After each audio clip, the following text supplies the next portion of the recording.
જૂનાગઢના મધુરમથી વડાલ ફાટક વચ્ચે આવેલા બે બ્રિજની હાલત દિવસે ને દિવસે વધુ જર્જરિત બની રહી છે। બ્રિજની સાઈડની સુરક્ષા દિવાલ અનેક સ્થળોએ તૂટી ગઈ છે, જ્યારે કેટલાક ભાગોમાંથી લોખંડના સળિયા પણ બહાર દેખાઈ રહ્યા છે। ભારે વાહન વ્યવહાર ધરાવતા આ માર્ગ પર અકસ્માતનો ભય સતત વધી રહ્યો છે। રસ્તો સાંકડો હોવાથી અને બ્રિજની હાલત ખરાબ હોવાથી ખાસ કરીને ટુ વ્હીલર ચાલકો માટે જોખમ વધુ વધી ગયું છે। લોકો તાત્કાલિક બ્રિજનું સમારકામ કરવાની માંગ કરી રહ્યા છે, તો વિપક્ષે પણ તંત્ર પર આક્ષેપો કર્યા છે।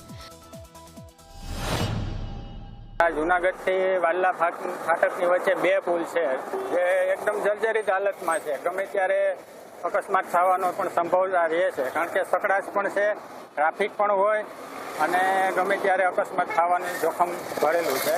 એક બાજુ આરએનબી છે, એક બાજુ મહાનગરપાલિકા છે ને એક બાજુ નેશનલ હાઈવે ઓથોરિટી છે। એટલે આમાં ઓને અરજી કરો, ઓને ફરિયાદ કરો, પરંતુ તંત્રએ જાતે જ કલેક્ટરશ્રીએ જેનામાં આવતું હોય એનામાં એને સૂચના આપી આ ડિઝાસ્ટરમાં આવે છે એટલે તાત્કાલિક કરી અને આ જે બ્રિજો છે એ તાત્કાલિક રિપેરિંગ કરવા જોઈએ વહેલા વહેલી તકે।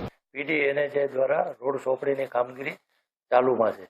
એ રોડ કામગીરી અને એની અંદર આવતા જે બ્રિજો હોય એના વન ટાઈમ રિપેરિંગની, સરફેસિંગની એ જવાબદારી એનએચએની છે અને એનએચએ દ્વારા હાલમાં આ કામગીરી ચાલી રહી છે।